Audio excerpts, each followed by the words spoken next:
ਗੌਰ ਅਲੀ ਬਾਦਸ਼ਾਹ ਨੂੰ ਪੁੱਛਿਆ ਸੀ ਕਿ ਪੰਜਾਬ ਦੇ ਵਿੱਚ ਜਿਹੜੇ ਰਾਜ ਕਰ ਰਹੇ ਨੇ ਦਾੜੀਆਂ ਵਾਲੇ ਔਰ ਦਸਤਾਰਾਂ ਵਾਲੇ, ਇਹ ਕੌਣ ਨੇ?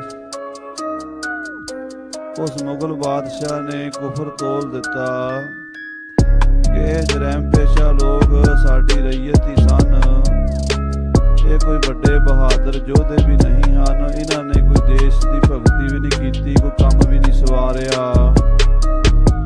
ਔਰ ਜਦੋਂ ਨਾਦਰ ਸ਼ਾਹ ਤੇ ਅਹਿਮਦ ਸ਼ਾਹ ਅਬਦਾਲੀ ਸਾਡੇ ਨੂੰ ਦੇਸ਼ ਤੇ ਚੜ੍ਹ ਕੇ ਆਉਂਦੇ ਸੀਗੇ, ਅਸੀਂ ਉਹਨਾਂ ਨਾਲ ਲੜਦੇ ਰਹਿ ਗਏ ਤੇ ਇਹਨਾਂ ਸਿੱਖਾਂ ਨੇ ਪੰਜਾਬ ਮੰਨ ਲਿਆ ਤੇ ਰਾਜ ਕਰਨ ਲੱਗ ਪਏ। ਔਰ ਇਹਨਾਂ ਦਾ ਕੋਈ ਵਧੀਆ ਇਤਿਹਾਸ ਨਹੀਂ। ਉਹਨਾਂ ਮੁਗਲ ਬਾਦਸ਼ਾਹਾਂ ਨੇ ਇਹ ਵੀ ਨਹੀਂ ਦੱਸਿਆ ਵੀ ਗੁਰੂ ਨਾਨਕ ਸਾਹਿਬ ਮਹਾਰਾਜ ਕਿੱਡੇ ਵੱਡੇ ਰਹਿਬਰ ਹੋਏ ਨੇ, 10 ਜਾਮੇ ਉਹਨਾਂ ਨੇ ਧਾਰਨ ਕੀਤੇ ਨੇ। ਔਰ ਬਾਬਰ ਬਾਦਸ਼ਾਹ ਨੂੰ 7 ਪੁਸਤਾਂ ਦਾ ਰਾਜ ਵੀ ਗੁਰੂ ਨਾਨਕ ਸਾਹਿਬ ਨੇ ਬਖਸ਼ਿਸ਼ ਕੀਤਾ ਹੈ। ਔਰ ਬਾਬਰ ਤੇ ਹਮਾਯੂ ਤੇ ਅਕਬਰ ਗੁਰੂ ਦਰਬਾਰ ਦੇ ਸੇਵਕ ਬਣ ਕੇ ਰਹੇ ਨੇ। ਔਰ ਜਹਾਂਗੀਰ ਨਾਲ ਗੁਰੂ ਘਰ ਦਾ ਵਿਰੋਧ ਹੋਇਆ, ਪੰਚਮ ਪਾਤਸ਼ਾਹ ਨੂੰ ਤਤੀਆਂ ਤਵੀਆਂ ਤੇ ਬਿਠਾਇਆ। ਗੁਰੂ ਤੇਗ ਬਹਾਦਰ ਸਾਹਿਬ ਜੀ ਨੂੰ ਚਾਂਦਨੀ ਚੌਂਕ ਸ਼ਹੀਦ ਕੀਤਾ, ਸਾਹਿਬਜ਼ਾਦੇ ਨੀਹਾਂ ਚਿਣੇ ਨੇ। ਉਹ ਸਾਰਾ ਇਤਿਹਾਸ ਅੱਖਾਂ ਤੋਂ ਪਰੇ ਕਰਕੇ ਇਹ ਕੁਫਰ ਤੋਲ ਦਿੱਤਾ ਵੀ ਇਹ ਤਾਂ ਜਰੈਮ ਪੇਸ਼ਾ ਲੋਕ ਨੇ। ਆਫਟਰ ਲੋਨਿੰਗ ਨਾਮ ਦਾ ਇੱਕ ਜਰਨੈਲ ਸੀ ਜਿਹੜਾ ਲੰਡਨ ਤੋਂ ਗਿਆ ਹੋਇਆ ਸੀ, ਇੰਡੀਆ ਦੇ ਵਿੱਚ ਪ੍ਰਬੰਧ ਕਰ ਰਿਹਾ ਸੀ ਵਾਇਸਰਾਏ ਦੀ ਥਾਂ ਤੇ, ਯਾਨੀ ਹਿੰਦੁਸਤਾਨ ਦਾ ਇੱਕ ਤਰ੍ਹਾਂ ਨਾਲ ਬਾਦਸ਼ਾਹੀ ਬਣਨ ਵਾਲਾ ਸੀ। ਉਹ ਪ੍ਰਬੰਧ ਉਹਦੇ ਕੋਲ ਸੀਗਾ ਮਹਾਰਾਣੀ ਵੱਲੋਂ, ਲੰਡਨ ਦੀ ਰਾਣੀ ਵੱਲੋਂ। ਸੋ ਅੰਗਰੇਜ਼ਾਂ ਦੇ ਉਸ ਜਰਨਲ ਨੇ ਪਤਾ ਕਰਨਾ ਚਾਹਿਆ ਵੀ ਇਹ ਸੱਚ ਕਿਹਾ ਕਿ ਝੂਠ। ਤੋ ਕਵੀ ਜੀ ਲਿਖ ਰਹੇ ਭਾਈ ਰਤਨ ਸਿੰਘ ਜੀ ਵੀ ਕਿਹਾ ਤਾਂ ਉਹਨੇ ਝੂਠ ਹੀ ਸੀ ਸਾਰਾ। ਖਾਲਸੇ ਦਾ ਇੰਨਾ ਵੱਡਾ ਮਹਾਨ ਵਿਰਸਾ ਸੀ, ਦੱਸਿਆ ਹੀ ਨਹੀਂ। ਸੋ ਹੁਣ ਕਵੀ ਜੀ ਦੱਸਦੇ ਆ ਵੀ ਉਹਦਾ ਮਹਾਰਾਜ ਪਰਮੇਸ਼ਰ ਵੱਲੋਂ ਹੀ ਵਿਧ ਬਣ ਗਈ ਨਿਰਣਾ ਹੋਣ ਦਾ। ਹੁੰਦਾ ਜੋ ਵੀ ਹੈ ਉਹ ਭਲਾ ਹੀ ਹੁੰਦਾ ਹੈ, ਸਮਝ ਬਾਅਦ ਚ ਆਉਂਦੀ ਹੈ। ਜੇ ਕਿਤੇ ਗੌਰ ਅਲੀ ਇਹ ਝੂਠ ਨਾ ਬੋਲਦਾ ਤੇ ਖਾਲਸੇ ਦਾ ਐਡਾ ਵੱਡਾ ਇਤਿਹਾਸ ਗੁਰੂ ਪੰਥ ਪ੍ਰਕਾਸ਼ ਕਿਵੇਂ ਲਿਖਿਆ ਜਾਂਦਾ? ਤੇ ਮਹਾਰਾਜ ਪਰਮੇਸ਼ਰ ਨੇ ਹੀ ਇਹ ਵਿਧ ਬਣਾਈ ਹੈ। ਸੋ ਆਓ ਹੁਣ ਕਥਾ ਸਰਵਣ ਕਰੀਏ ਸਾਰੀ ਸੰਗਤ। ਮਨ ਬਿਰਤੀਆਂ ਨੂੰ ਮਹਾਰਾਜ ਕਲਗੀਧਰ ਪਿਤਾ ਜੀ ਦੇ ਚਰਨਾਂ ਨਾਲ ਜੋੜੀਏ, ਕਿਉਂਕਿ ਖਾਲਸਾ ਪੰਥ ਉਹਨਾਂ ਦਾ ਸਾਜਿਆ ਹੋਇਆ ਹੈ ਤੇ ਖਾਲਸਾ ਮੇਰਾ ਰੂਪ ਹੈ ਖਾਸ। ਖਾਲਸੇ ਦੀ ਕਥਾ ਗੁਰੂ ਦੀ ਕਥਾ ਹੀ ਹੈ। ਸਾਰੀ ਸੰਗਤ ਪਿਆਰ ਨਾਲ ਆਖੀਏ ਸਤਨਾਮ ਸ੍ਰੀ ਵਾਹਿਗੁਰੂ ਸਾਹਿਬ ਜੀ, ਸਤਨਾਮ ਸ੍ਰੀ ਵਾਹਿਗੁਰੂ ਸਾਹਿਬ ਜੀ। ਚੌਪਈ ਕੋ ਨਾ ਕਹੇ ਉਨ ਸਾਚੀ ਬਾਤ। ਕੋਈ ਗੱਲ ਵੀ ਉਸ ਗੌਰ ਅਲੀ ਨੇ ਸਿੰਘਾਂ ਬਾਰੇ ਸੱਚੀ ਜਿਹੜੀ ਸੀ ਉਹ ਨਹੀਂ ਦੱਸੀ। ਝੂਠ ਕਹਿਓ ਉਨ ਸਮਝ ਸੋ ਘਾਤ। ਉਹਨੇ ਇਹ ਮੌਕਾ ਪਾਇਆ ਵੀ ਸਿੰਘਾਂ ਦੇ ਖਿਲਾਫ ਮੈਂ ਆਪਣਾ ਜ਼ਹਿਰ ਉਗਲ ਦਿਆਂ। ਚੁਗਲ ਬਾਜ ਨਾ ਚੁਗਲੀਆਂ ਬਾਜ ਆਉਂਦੇ, ਚੁਗਲ ਖੋਰ ਨਾ ਚੁਗਲੀਆਂ ਬਾਜ ਆਉਂਦੇ। ਗੱਲ ਕਹਿੰਦਿਆਂ ਕਹਿੰਦਿਆਂ ਕਹਿ ਜਾਂਦੇ, ਉਹਨਾਂ ਨੂੰ ਜਦੋਂ ਮੌਕਾ ਮਿਲੇ ਤੇ ਫਿਰ ਉਹ ਗੱਲ ਕਹਿ ਜਾਂਦੇ ਐ। ਸੋ ਇਹੀ ਗੱਲ ਗੌਰ ਅਲੀ ਬਾਦਸ਼ਾਹ ਸ਼ਾਹ ਆਲਮ ਨੇ ਖਾਲਸੇ ਦੇ ਖਿਲਾਫ ਆਪਣੇ ਮਨ ਦਾ ਜਿਹੜਾ ਜ਼ਹਿਰ ਸੀ ਉਗਲ ਦਿੱਤਾ। ਜਿਮ ਉਨ ਕਹਿਓ ਤਿਮ ਜਰਨੈਲ ਲਿਖ ਧਰਿਓ। ਜਰਨਲ ਆਫਟਰ ਲੋਨੀ ਨੇ ਬਾਦਸ਼ਾਹ ਨੇ ਜੋ ਗੱਲ ਕਹੀ ਸੀ ਉਹ ਲਿਖ ਲਈ, ਕਿਉਂਕਿ ਅੰਗਰੇਜ਼ ਜਿਹੜੇ ਸਨ ਹਰ ਗੱਲ ਲਿਖ ਲੈਂਦੇ ਸਨ। ਜਿਵੇਂ ਅੱਜ ਕੱਲ੍ਹ ਇਹਨਾਂ ਕੋਲ ਕੈਮਰੇ ਹਨ ਤੇ ਕੈਮਰਿਆਂ 'ਚ ਨੋਟ ਕਰ ਲੈਂਦੇ ਆ, ਫੋਟੋਆਂ ਖਿੱਚ ਲੈਂਦੇ ਆ, ਮੂਵੀਆਂ ਬਣਾ ਲੈਂਦੇ, ਪਹਿਲਾਂ ਲਿਖ ਲੈਂਦੇ ਸਨ। ਆਫਟਰ ਲੋਨੀ ਨੇ ਉਹ ਬਿਆਨ ਜਿਹੜਾ ਸੀ ਸ਼ਾਹ ਆਲਮ ਬਾਦਸ਼ਾਹ ਗੌਰ ਅਲੀ ਦਾ ਲਿਖ ਲਿਆ। ਸੱਚ ਝੂਠ ਤਬ ਨਾਹੇ ਵਿਚਰਿਓ। ਕੋਈ ਇਹਦਾ ਪਤਾ ਨਹੀਂ ਸੀ ਲੱਗ ਰਿਹਾ ਵੀ ਇਹ ਸੱਚ ਆਖਿਆ ਕਿ ਝੂਠ ਆਖਿਆ। ਤੁਰਕ ਹਿੰਦੂ ਕੋ ਬੈਰ ਹੁਤੋ ਆਦ। ਕਿਉਂਕਿ ਹਿੰਦੁਸਤਾਨ ਦੇ ਵਿੱਚ ਮੁਸਲਮਾਨ ਬਾਹਰੋਂ ਆਏ ਸਨ ਤੇ ਹਿੰਦੂ ਜਿਹੜੇ ਉੱਥੋਂ ਦੇ ਵਸਨੀਕ ਸਨ, ਉਹਨਾਂ ਦਾ ਬੜਾ ਪੁਰਾਣਾ ਵੈਰ ਆਪਸ ਵਿੱਚ ਚੱਲਿਆ ਆ ਰਿਹਾ ਸੀ। ਜੰਗ ਯੁੱਧ ਹੁੰਦੇ ਆ ਰਹੇ ਸਨ, ਲਗਭਗ 700 ਸਾਲ ਤੋਂ ਇਹ ਲੜਾਈ ਜਾਰੀ ਸੀ। ਦੀਨ ਮਜਬ ਕੋ ਆਦੋ ਬਾਦ। ਦੀਨ ਮਜਬ ਦਾ ਯੁੱਧ ਸੀਗਾ ਆਦੋਂ ਬਾਅਦ, ਬਹੁਤ ਪੁਰਾਣਾ। ਕਿੱਥੇ ਮੁਹੰਮਦ ਗੋਰੀ ਦਾ ਟਾਈਮ ਹੈ 11ਵੀਂ ਸਦੀ ਦੇ ਵਿੱਚ। ਉਸ ਵੇਲੇ ਤੋਂ ਲੈ ਕੇ ਪਰ ਅੰਗਰੇਜ਼ਾਂ ਦੇ ਆਉਣ ਤੱਕ ਮੁਗਲਾਂ ਦਾ ਰਾਜ ਰਿਹਾ, ਪਠਾਣਾਂ ਦਾ ਰਾਜ ਰਿਹਾ। ਉਹਨਾਂ ਦੇ ਨਾਲ ਸਰਕਾਰ ਦੇ ਨਾਲ ਹਿੰਦੂਆਂ ਦਾ ਵਿਰੋਧ ਰਿਹਾ। ਭਾਵੇਂ ਕਿਤੇ ਹਿੰਦੂ ਦਬ ਜਾਂਦੇ ਸਨ, ਕਿਤੇ ਲੜ ਪੈਂਦੇ ਸਨ, ਕਦੀ ਹਾਰ ਜਾਂਦੇ ਸਨ, ਕਦੀ ਜਿੱਤ ਜਾਂਦੇ ਸਨ। ਸੋ ਹਿੰਦੂ ਧਰਮ ਦਾ ਤੇ ਤੁਰਕਾਂ ਦਾ ਆਪਸ ਵਿੱਚ ਵਿਰੋਧ ਰਿਹਾ ਹੈ। ਝੂਠ ਕਹਿਣ ਮੈਂ ਜੇ ਰਿਪ ਮਰੈ। ਜੇ ਦੁਸ਼ਮਣ ਝੂਠ ਬੋਲਣ ਨਾਲ ਮਰਦਾ ਹੋਵੇ ਤੇ ਕੋਈ ਘੱਟ ਨਹੀਂ ਕਰਿਆ ਕਰਦਾ। ਹਾਂਜੀ, ਤੁਰਕ ਹਿੰਦੂਆਂ ਤੇ ਕਬ ਟਰੈ। ਤਾਂ ਫਿਰ ਕਦੋਂ ਟਲਦਾ ਸੀ ਬਾਦਸ਼ਾਹ ਗੌਰ ਅਲੀ? ਉਹਨੇ ਝੂਠ ਬੋਲ ਹੀ ਦਿੱਤਾ ਖਾਲਸੇ ਦੇ ਖਿਲਾਫ। ਦੋਹਰਾ ਭੁਜਾ ਪਿਆਈਐ ਤੇਲ ਸਿਉ ਤੀਜੈ ਤਿਲੈ ਲਗਾਈ। ਕਹਿੰਦੇ ਬਾਂਹ ਨੂੰ ਤੇਲ ਵਿੱਚ ਪਾ ਕੇ ਭਿਉਂ ਕੇ ਤੇ ਤਿਲਾਂ ਦੀ ਬੋਰੀ ਚ ਪਾ ਦਈਏ। ਮਾਰੋ ਹਿੰਦੂਆਂ ਕਸਮ ਕਰ ਇਹ ਗਇਓ ਰਸੂਲ ਬਤਾਈ। ਇਦਾਂ ਦੀ ਗੱਲ ਔਰੰਗਜ਼ੇਬ ਵਰਗੇ ਬਾਦਸ਼ਾਹ ਕਹਿੰਦੇ ਸਨ ਵੀ ਇੰਨੀਆਂ ਕਸਮਾਂ ਪਾ ਕੇ ਵੀ ਜੇ ਹਿੰਦੂ ਮਰਦੇ ਆ ਤੇ ਮਾਰ ਦਿਓ। ਸ੍ਰੀ ਕਲਗੀਧਰ ਪਾਤਸ਼ਾਹ ਨੂੰ ਵੀ ਕਸਮ ਪਾ ਕੇ ਕਿਹਾ ਸੀ ਵੀ ਸਾਨੂੰ ਕਸਮ ਹੈ ਕੁਰਾਨ ਦੀ, ਜੇ ਤੁਸੀਂ ਆਨੰਦਪੁਰ ਦਾ ਕਿਲ੍ਹਾ ਛੱਡੋਗੇ ਤੁਹਾਡਾ ਰਾਹ ਨਹੀਂ ਰੋਕਾਂਗੇ। ਤੇ ਉਹ ਕੁਰਾਨ ਮਹਾਰਾਜ 10ਵੇਂ ਪਾਤਸ਼ਾਹ ਦੇ ਕੋਲ ਭੇਜੀ ਸੀ, ਉਹਦੇ ਉੱਤੇ ਲਿਖ ਕੇ ਭੇਜਿਆ ਸੀ ਤੇ ਮਹਾਰਾਜ ਨੇ ਉਹ ਸਾਂਭ ਕੇ ਰੱਖੀ ਹੋਈ ਸੀ। ਤੇ ਜਦੋਂ ਜ਼ਫਰਨਾਮਾ ਲਿਖਿਆ ਉਹਦੇ ਵਿੱਚ ਮਹਾਰਾਜ ਨੇ ਕਲਗੀਧਰ ਨੇ ਲਿਖਿਆ ਦੀਨੇ ਕਾਂਗੜ ਤੋਂ ਕਿ ਔਰੰਗਜ਼ੇਬ ਤੇਰੇ ਹੱਥ ਦਾ ਲਿਖਿਆ ਕੁਰਾਨ ਦੇ ਉੱਤੇ ਮੇਰੇ ਕੋਲ ਮੌਜੂਦ ਹੈ। ਜੇ ਤੂੰ ਵਾਅਦਾ ਕੀਤਾ ਵੀ ਮੈਨੂੰ ਕੁਰਾਨ ਦੀ ਕਸਮ ਹੈ ਤੁਹਾਡਾ ਵਾਲ ਵਿੰਗਾ ਨਹੀਂ ਹੋਏਗਾ, ਤੁਸੀਂ ਕਿਲ੍ਹਾ ਛੱਡ ਦਿਓ। ਪਰ ਉਹ ਸਾਰੀਆਂ ਕਸਮਾਂ ਭੁਲਾ ਕੇ ਕਿੱਡਾ ਵੱਡਾ ਭਾਰੀ ਮਾਰੂ ਹੱਲਾ ਕੀਤਾ ਹੈ ਕਿ ਮੇਰੇ ਸਾਹਿਬਜ਼ਾਦੇ ਵੀ ਸ਼ਹੀਦ ਕਰ ਦਿੱਤੇ ਆ ਤੇ ਮੇਰੇ ਸਿੰਘ ਵੀ ਸ਼ਹੀਦ ਕਰ ਦਿੱਤੇ। ਮਹਾਰਾਜ ਕਹਿੰਦੇ ਮਰਾ ਹੈ ਤਬਾਰੇ ਬਰੀ ਕਸਮ ਨੇਸ ਕੇ ਏਜ ਗਵਾਸਤ ਜੈਦਾਂ ਜਕੇਸ ਨਾ ਕਤਰਾ ਮਰਹਿ ਤਬਾਰੇ ਬਰੋਸਤ ਕੇ ਬਖਸ਼ੀ ਵਾ ਦੀਵਾਂ ਹਮ ਹੈ ਕਿਜ਼ਬ ਗੋਸਤ। ਮੈਨੂੰ ਤੇਰੇ ਤੇ ਰੱਤੀ ਜਿੰਨਾ ਤਬਾਰ ਨਹੀਂ, ਤੇਰੀਆਂ ਕਸਮਾਂ ਤੇ ਤੇਰੇ ਬਖਸ਼ੀ ਔਰ ਦੀਵਾਨ ਵੀ ਸਾਰੇ ਝੂਠ ਬੋਲਣ ਵਾਲੇ। ਸੋ ਇਹ ਗੱਲ ਜਿਹੜੀ ਚੱਲੀ ਆ ਰਹੀ ਸੀ ਵੀ ਹਿੰਦੂਆਂ ਨੂੰ ਜਿਵੇਂ ਵੀ ਹੋਵੇ ਦਬਾ ਲਿਆ ਜਾਵੇ, ਭਾਵੇਂ 100 ਕਸਮਾਂ ਖਾਣੀਆਂ ਪੈਣ ਤੇ ਭਾਵੇਂ 1000। ਉਹੀ ਗੱਲ ਸ਼ਾਹ ਆਲਮ ਬਾਦਸ਼ਾਹ ਨੇ ਅੱਜ ਇੱਥੇ ਵਰਤ ਲਈ ਹੈ। ਰਤਨ ਸਿੰਘ ਨੇ ਜਿਮ ਸੁਣੀ ਸੋ ਤਾਉ ਧਰੀ ਲਿਖਾਈ।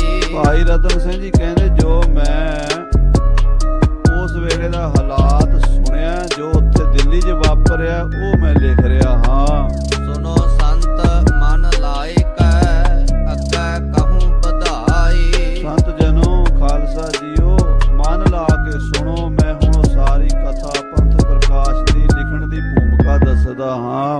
ਦੋਹਰਾ ਜਬ ਪਾਤ ਸਾਹੈ ਇਮ ਕਹਿਓ ਇਨ ਦਇਓ ਰਾਜ ਕਿਨ ਨਾਹੀ। ਜਦੋਂ ਬਾਦਸ਼ਾਹ ਸ਼ਾਹ ਆਲਮ ਨੇ ਇਹ ਬਿਆਨ ਦਿੱਤਾ ਵੀ ਸਿੱਖਾਂ ਨੂੰ ਕਿਸੇ ਨੇ ਰਾਜ ਨਹੀਂ ਦਿੱਤਾ, ਇਹਨਾਂ ਨੂੰ ਸਾਡੇ ਵੱਲੋਂ ਰਾਜ ਕਰਨ ਦੀ ਕੋਈ ਪ੍ਰਵਾਨਗੀ ਨਹੀਂ, ਕਿਉਂਕਿ ਰਾਜ ਕਰਨ ਦੀ ਪ੍ਰਵਾਨਗੀ ਦਿੱਲੀ ਦਾ ਬਾਦਸ਼ਾਹ ਹੀ ਦੇ ਸਕਦਾ ਸੀ। ਉਹਨਾਂ ਦੇ ਖਿਆਲ ਮੁਤਾਬਕ ਬਾਦਸ਼ਾਹ ਜੋ ਹੋਇਆ ਮੁਲਕ ਦਾ ਵੱਡਾ, ਉਹ ਕਿਸੇ ਨੂੰ ਰਿਆਸਤ ਦੇ ਦੇਵੇ, ਕਿਸੇ ਨੂੰ ਜ਼ਗੀਰ ਦੇ ਦੇਵੇ, ਕਿਸੇ ਨੂੰ ਪਟਾ ਦੇ ਦੇਵੇ ਤੇ ਉਹਦੇ ਕਹਿਣ ਤੇ ਲੋਕ ਰਾਜ ਕਰੀ ਜਾਂਦੇ। ਪਰ ਸਿੰਘਾਂ ਨੇ ਤਾਂ ਤਲਵਾਰ ਨਾਲ ਲਿਆ ਸੀ, ਤੇਗ ਨਾਲ ਲਿਆ ਸੀ, ਤੇ ਇਸ ਕਰਕੇ ਉਹਨੇ ਇਹ ਕਹਿ ਦਿੱਤਾ ਵੀ ਇਹਨਾਂ ਨੂੰ ਅਸੀਂ ਲਿਖ ਕੇ ਨਹੀਂ ਦਿੱਤਾ, ਇਹ ਸਾਡੀ ਮਨਜ਼ੂਰੀ ਤੋਂ ਬਿਨਾਂ ਹੀ ਦੱਬ ਕੇ ਬੈਠੇ ਨੇ, ਇਹਨਾਂ ਨੂੰ ਸਰਕਾਰੀ ਮਾਨਤਾ ਪ੍ਰਾਪਤ ਨਹੀਂ ਹੈ। ਰਈਅਤ ਆਕੀ ਹਮ ਭਈ ਆਏ ਨਾਦਰ ਅਹਿਮਦ ਸਾਹੀ। ਬਲਕਿ ਇਹ ਕਹਿ ਦਿੱਤਾ ਵੀ ਜਦੋਂ ਨਾਦਰ ਸ਼ਾਹ 1738 ਦੇ ਵਿੱਚ ਆਇਆ ਸੀ ਤੇ ਅਹਿਮਦ ਸ਼ਾਹ ਅਬਦਾਲੀ 1748 ਤੋਂ ਲੈ ਕੇ 64 ਤੱਕ ਆਉਂਦਾ ਹੀ ਰਿਹਾ। ਕਿਤੇ 11 ਹਮਲੇ ਲਿਖਿਆ, ਕਿਤੇ 17 ਲਿਖਿਆ ਉਹਦੇ ਪੁਰਾਣੇ ਗ੍ਰੰਥਾਂ ਵਿੱਚ, ਪਰ ਘੱਟੋ ਘੱਟ ਤਾਂ 11 ਦਾ ਪੱਕੇ ਹੋਏ ਆ। ਤੇ ਖਾਲਸੇ ਦੇ ਨਾਲ ਉਹਦੀਆਂ ਟੱਕਰਾਂ ਬੜੀਆਂ ਤਗੜੀਆਂ ਹੋਈਆਂ ਅਹਿਮਦ ਸ਼ਾਹ ਅਬਦਾਲੀ ਦੀਆਂ। 5 ਮਈ 1762 ਨੂੰ ਜਿਹੜਾ ਉਹਦੇ ਨਾਲ ਖਾਲਸੇ ਦਾ ਜੰਗ ਹੋਇਆ, ਨੂੰ ਵੱਡਾ ਘੱਲੂਘਾਰਾ ਕਹਿੰਦੇ ਆ। ਅਹਿਮਦ ਸ਼ਾਹ ਵੀ ਆਇਆ ਤੇ ਨਾਦਰ ਵੀ ਆਇਆ ਜਦੋਂ, ਉਦੋਂ ਇਹਨਾਂ ਸਿੱਖਾਂ ਨੇ ਪੰਜਾਬ ਮੱਲ ਲਿਆ। ਕਿਉਂ? ਅਸੀਂ ਤੇ ਲੜਦੇ ਰਹਿ ਗਏ ਨਾਦਰ ਨਾਲ, ਤੇ ਸਿੱਖ ਕਬਜ਼ਾ ਕਰ ਗਏ। ਭਈ ਰਈਅਤ ਆਕੀ ਆਏ, ਜਿਹੜੀ ਰਈਅਤ ਸੀਗੀ, ਪਰਜਾ ਸੀ ਸਾਡੀ ਪਬਲਿਕ, ਇਹ ਆਕੀ ਹੋ ਗਈ, ਸਾਨੂੰ ਟੈਕਸ ਦੇਣੋਂ ਹਟ ਗਏ, ਆਜ਼ਾਦ ਹੋ ਕੇ ਬਹਿ ਗਏ। ਜਾਓ ਪਈ ਤਬ ਅੰਗਰੇਜ਼ਨ ਤਿਉ ਹੀ ਲਿਖ ਲਿਓ। ਅੰਗਰੇਜ਼ਾਂ ਨੇ ਜੋ ਬਾਦਸ਼ਾਹ ਸ਼ਾਹ ਆਲਮ ਨੇ ਬਿਆਨ ਦਿੱਤਾ ਸੀ ਉਹ ਜਿਉਂ ਕਾ ਤਿਉਂ ਲਿਖ ਲਿਆ। ਸਿੰਘਨ ਰਾਜ ਨਾ ਕਿਨਹੂ ਦਇਓ। ਤੇ ਇਹ ਬਿਆਨ ਸੀ ਵੀ ਸਿੰਘਾਂ ਨੂੰ ਕਿਸੇ ਨੇ ਰਾਜ ਨਹੀਂ ਦਿੱਤਾ, ਸਿੰਘਾਂ ਨੂੰ ਸਾਡੇ ਵੱਲੋਂ ਕੋਈ ਮਨਜ਼ੂਰੀ ਨਹੀਂ ਹੈ, ਧੱਕਾਸ਼ਾਹੀ ਕਰੀ ਜਾਂਦੇ ਆ। ਹਾਂਜੀ, ਨਹੀਂ ਪਰਵਾਨ ਸਿੰਘਾਂ ਪਾਹੇ। ਇਹਨਾਂ ਸਿੰਘਾਂ ਕੋਲ ਸਾਡਾ ਮਨਜ਼ੂਰੀ ਦਾ ਪਟਾ ਕੋਈ ਨਹੀਂ ਹੈ, ਪਰਵਾਨਾ ਕੋਈ ਨਹੀਂ ਹੈ, ਇਹਨਾਂ ਨੂੰ ਕੋਈ ਸਰਕਾਰੀ ਮਾਨਤਾ ਰਾਜ ਕਰਨ ਦੇ ਲਈ ਨਹੀਂ ਮਿਲੀ ਹੋਈ। ਨਹੀਂ ਬਖਸ਼ ਕਿਨ ਕਰੀ ਪਤ ਸਾਹੇ। ਕਿਸੇ ਬਾਦਸ਼ਾਹ ਨੇ ਔਰੰਗਜ਼ੇਬ ਤੋਂ ਲੈ ਕੇ ਮੇਰੇ ਤੱਕ ਕਈ ਬਾਦਸ਼ਾਹ ਹੋ ਚੁੱਕੇ। ਵੈਸੇ ਜੇ ਪੜ੍ਹਿਆ ਜਾਵੇ, ਮੁਹੰਮਦ ਗੋਰੀ ਤੋਂ ਲੈ ਕੇ ਬਾਦਸ਼ਾਹ ਬਹਾਦਰ ਸ਼ਾਹ ਜ਼ਫਰ ਤੱਕ 42 ਬਾਦਸ਼ਾਹ ਹੋਏ। 42 ਬਾਦਸ਼ਾਹਾਂ ਦੀ ਲਿਸਟ ਭਾਈ ਕਾਹਨ ਸਿੰਘ ਜੀ ਨੇ ਮਹਾਨ ਕੋਸ਼ ਵਿੱਚ ਦਿੱਤੀ ਹੈ ਕਿ 1192 ਸਨ ਤੋਂ ਲੈ ਕੇ 1857 ਗਦਰ ਤੱਕ ਇਹ 42 ਹੋਏ ਆ, 42 ਬਾਦਸ਼ਾਹ। ਸੋ ਉਹ 41 ਨੰਬਰ ਤੇ ਹੈ ਜਿਹੜਾ ਹੁਣ ਬੋਲ ਰਿਹਾ।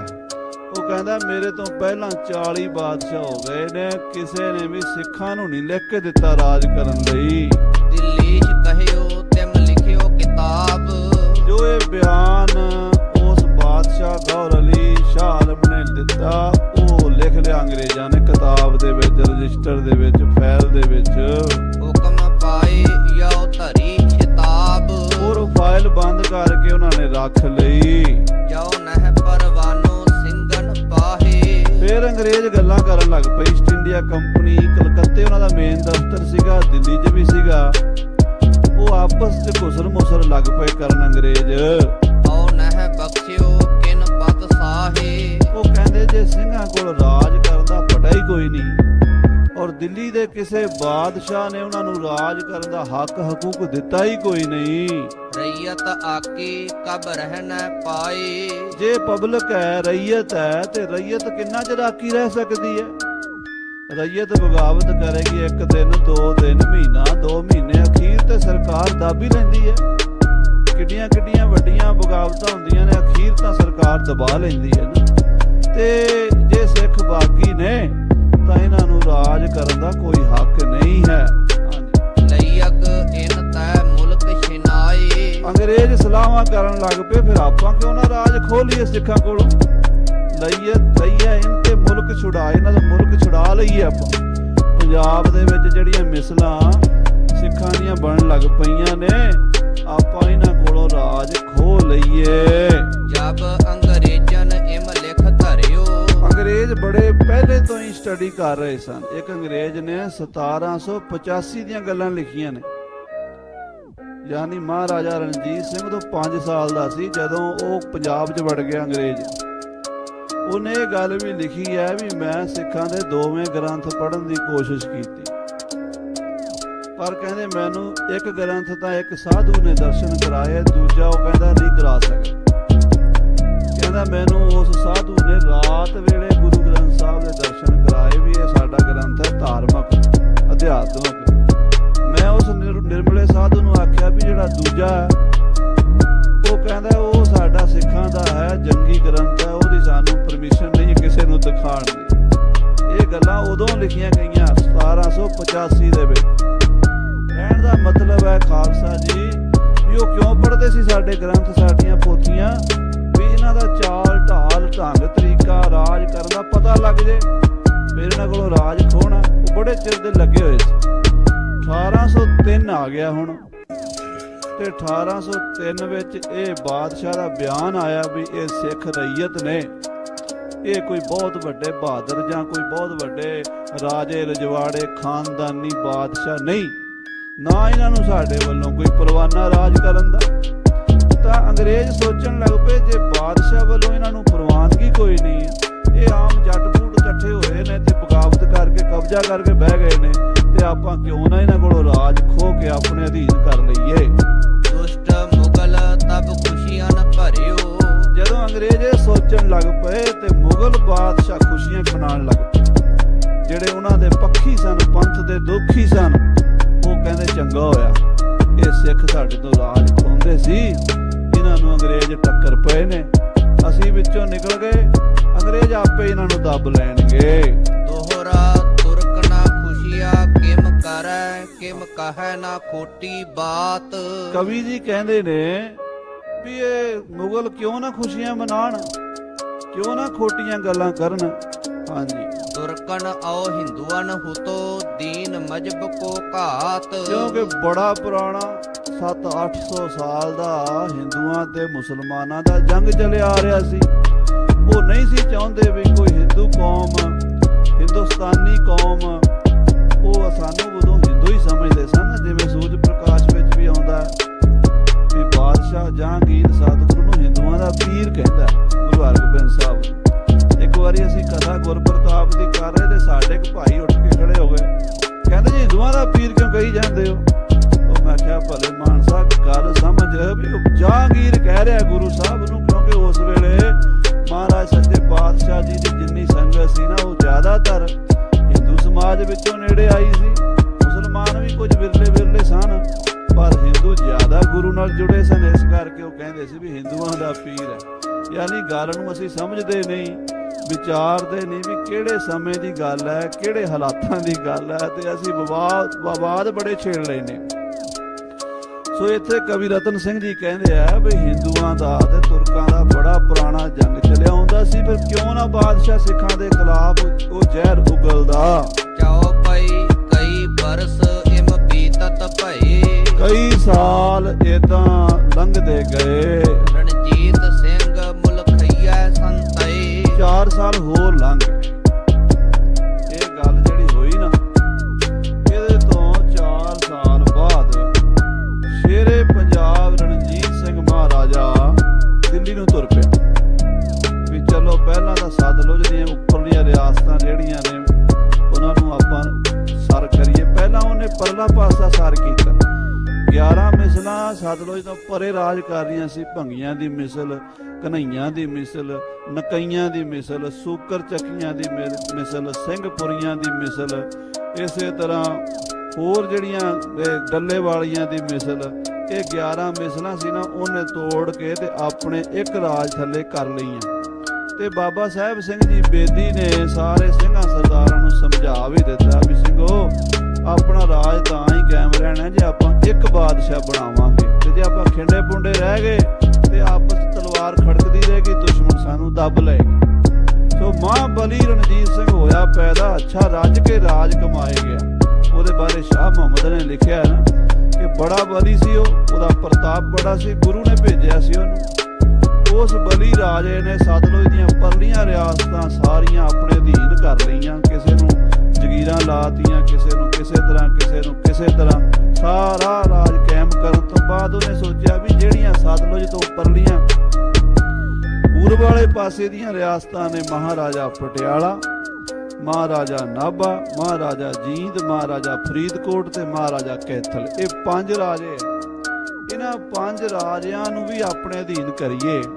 ਹਾਲਾਂਕਿ ਉਹਦੇ ਨਾਨਕੇ ਵੀ ਸਨ, ਕਿਉਂਕਿ ਮਹਾਰਾਜਾ ਸਾਹਿਬ ਜੀਂਦ ਸਰਦਾਰ ਗਜਪਤ ਸਿੰਘ ਦੀ ਬੇਟੀ ਜਿਹੜੀ ਸ਼ੇਰੇ ਪੰਜਾਬ ਦੀ ਮਾਂ ਸੀਗੀ, ਮਹਾਰਾਜਾ ਰਣਜੀਤ ਸਿੰਘ ਨਾਨਾ ਸੀ ਜੀਂਦ ਵਾਲਾ ਰਾਜਾ, ਤੇ ਇਸੇ ਨਾਤੇ ਸਾਰੇ ਨਾਨਕੇ ਹੀ ਲੱਗਦੇ ਸੀ, ਪਟਿਆਲੇ ਵਾਲੇ ਵੀ, ਨਾਭੇ ਵਾਲੇ ਵੀ।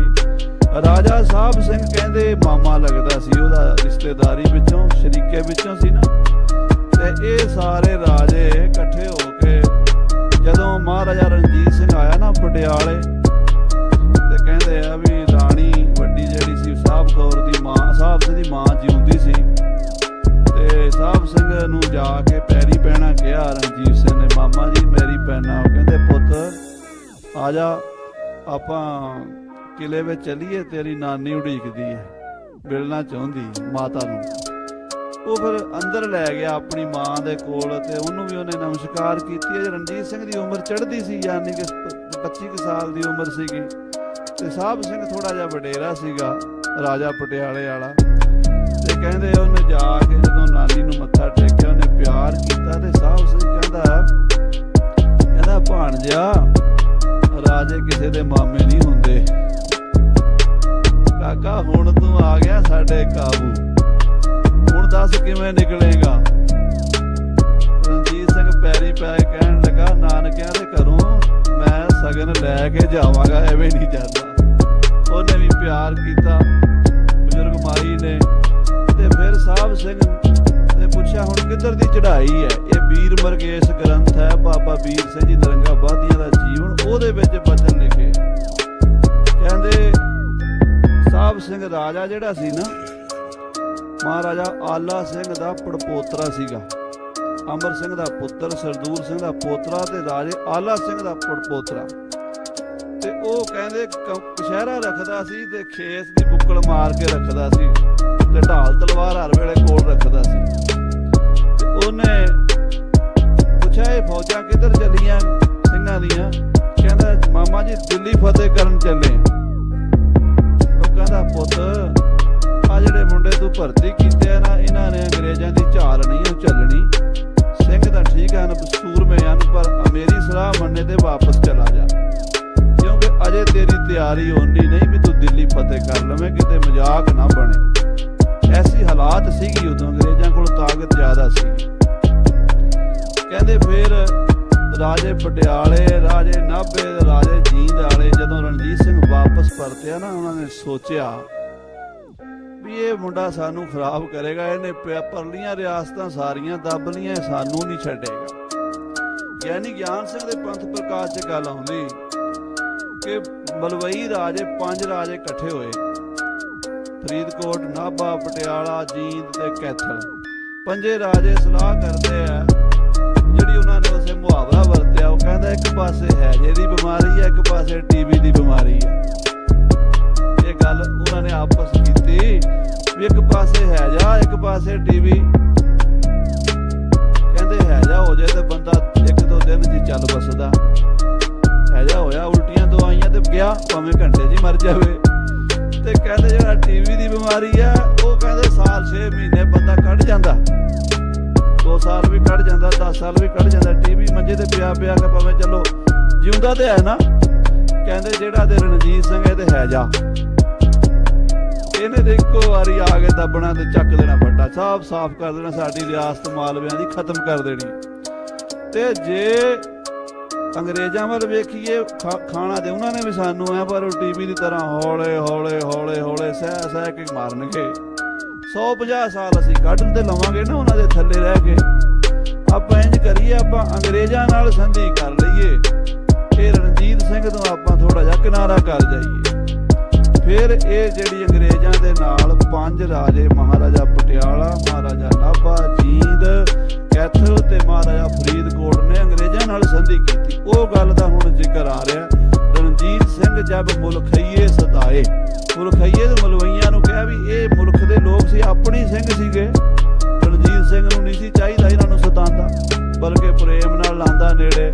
ਪਰ ਜਦੋਂ ਉਹਨੇ ਘੂਰ ਘੱਪ ਕੀਤੀ, ਇਹ ਜਾ ਕੇ ਅੰਗਰੇਜ਼ਾਂ ਨਾਲ ਰਲ ਗਏ।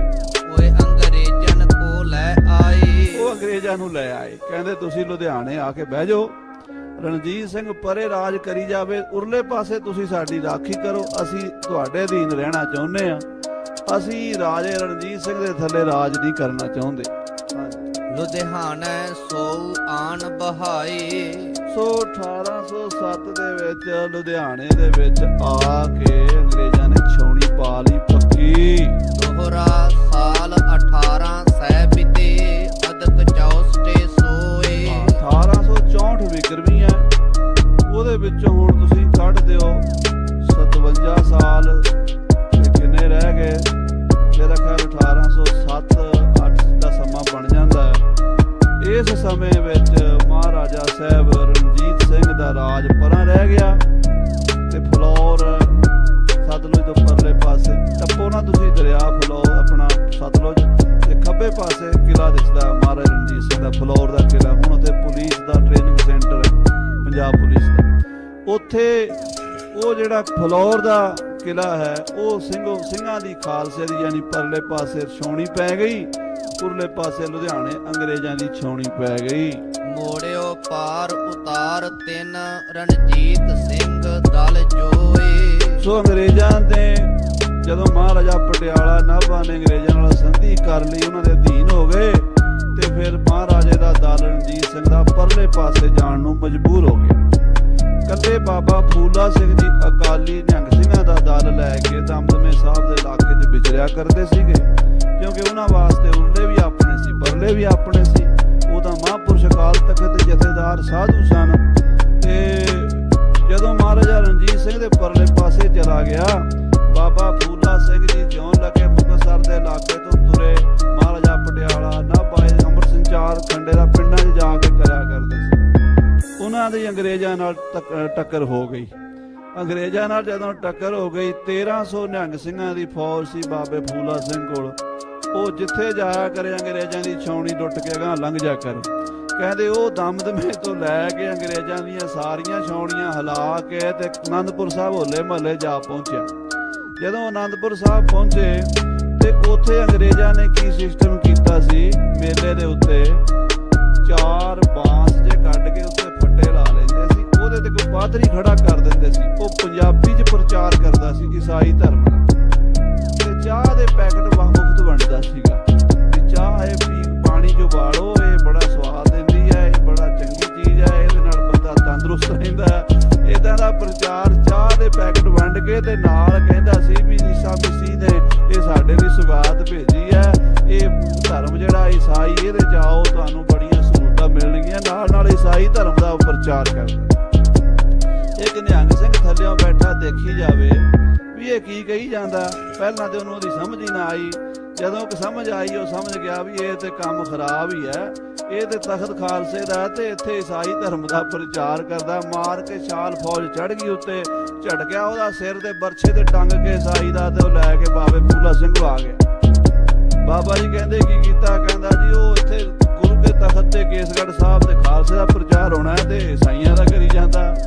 ਉਹ ਜੰਗ ਹੋ ਗਿਆ ਉੱਥੇ। ਅੰਗਰੇਜ਼ ਕਹਿਣ ਵੀ ਇਹਦੇ ਬਾਬੇ ਫੂਲਾ ਸਿੰਘ ਨੂੰ ਗ੍ਰਿਫਤਾਰ ਕਰੋ।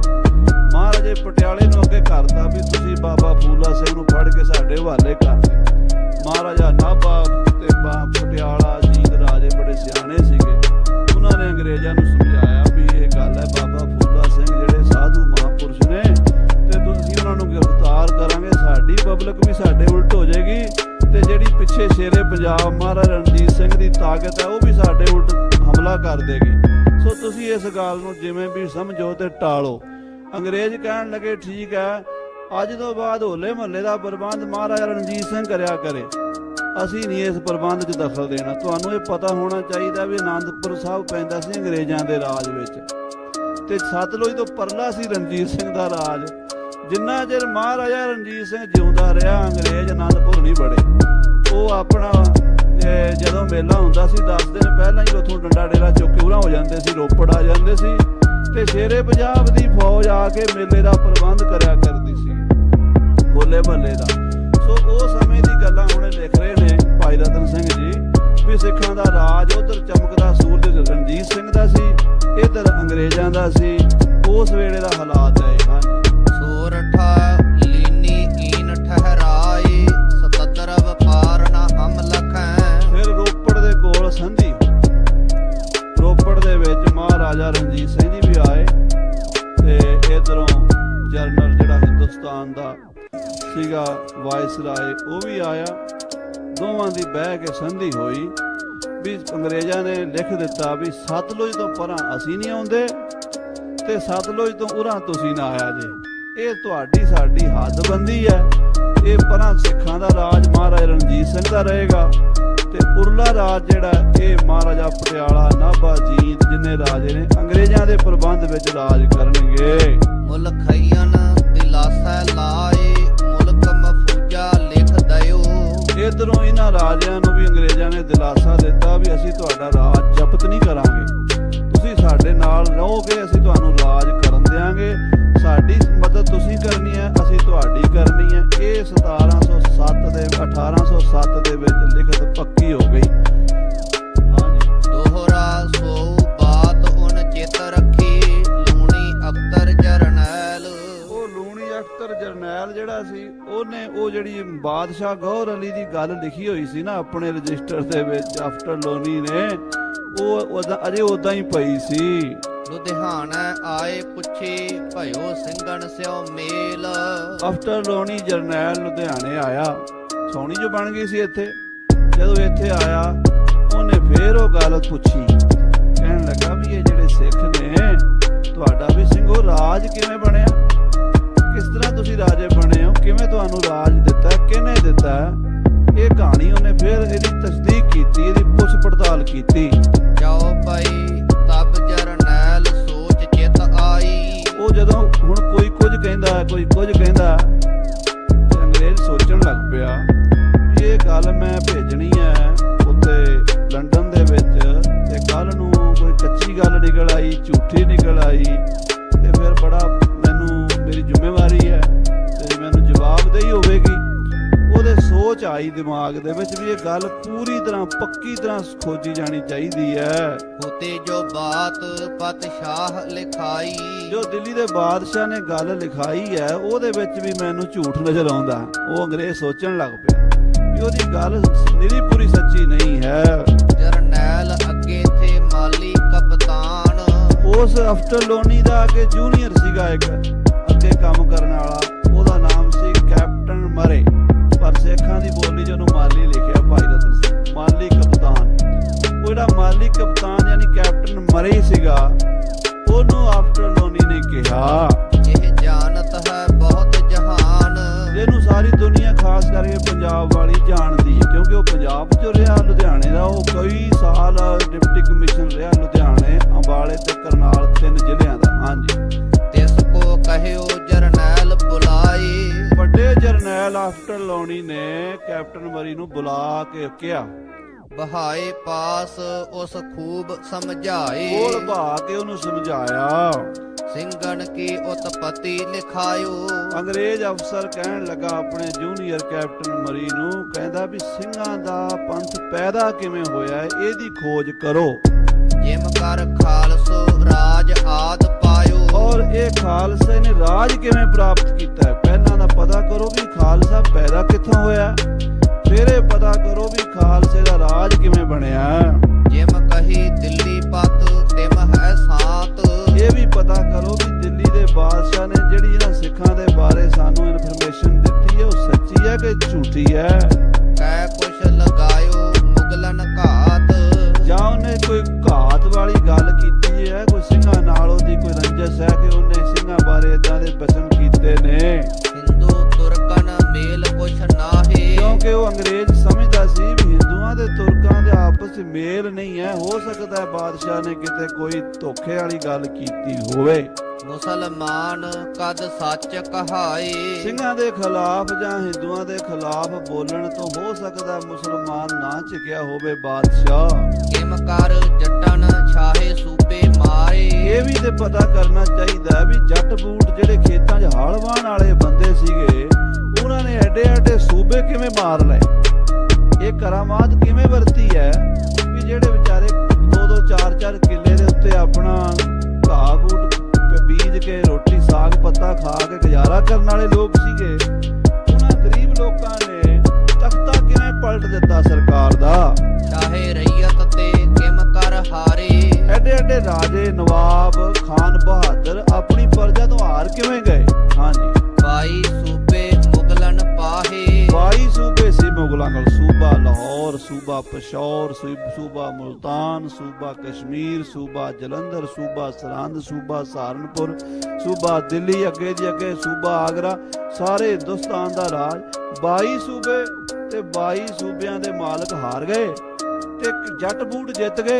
ਇਹ ਕਿੱਦਾਂ ਹੋ ਸਕਦਾ ਹੈ? ਹਾਂਜੀ। ਕਈ ਜਜੀਰਾ ਸਮੁੰਦਰ ਪਾਹੇ। ਤੇ ਇੱਥੇ ਹੀ ਨਹੀਂ, ਸਮੁੰਦਰ 'ਚ ਵੀ ਕਈ ਜੰਜੀਰੇ, ਕਈ ਸਮੁੰਦਰ ਦੇ ਟਾਪੂ ਵੀ ਸੀਗੇ ਮੁਗਲਾਂ ਦੇ ਕੋਲ। ਸਾਰੀ ਹਿੰਦ ਚੁਕਤਨ ਪਾਸ। ਸਾਰਾ ਹਿੰਦੁਸਤਾਨ ਮੁਗਲਾਂ ਦੇ ਅਧੀਨ ਸੀਗਾ। ਕੌਣ ਗਜਬ ਕਰ ਇਹ ਭਏ ਨਾਸ। ਇਹ ਕੀ ਗਜਬ ਹੋਇਆ ਵੀ ਇਹ ਵੱਡੇ ਵੱਡੇ ਬਾਦਸ਼ਾਹ ਥੋੜੇ ਜਿਹੇ ਸਿੱਖਾਂ ਨੇ ਮਾਰ ਲਏ ਨੇ, ਤੇ ਇਹ ਸਿੱਖਾਂ ਦੇ 'ਚ ਕੀ ਤਾਕਤ ਹੈ? ਇਹ ਕਿਹੜੀ ਕਰਾਮਾਤ ਹੈ? ਇਹ ਕਿਹੜਾ ਕ੍ਰਿਸ਼ਮਾ ਹੈ? ਇਹਦਾ ਕਾਰਨ ਕੀ ਹੈ? ਲੱਭੋ ਸਾਰੀ ਗੱਲ। ਰਈਅਤ ਛੇਲੀ ਹਾਕਮ ਸ਼ੇਰ। ਕਿਉਂਕਿ ਜਿਹੜੀ ਪ੍ਰਜਾ ਹੁੰਦੀ ਉਹ ਤੇ ਹੁੰਦੀ ਛੇਲੀ ਬੱਕਰੀ, ਤੇ ਹਾਕਮ ਹੁੰਦੇ ਨੇ ਸ਼ੇਰ। ਹੁਣ ਸ਼ੇਰ ਦਾ ਮੁਕਾਬਲਾ ਬੱਕਰੀ ਕਿਵੇਂ ਕਰ ਸਕਦੀ ਹੈ?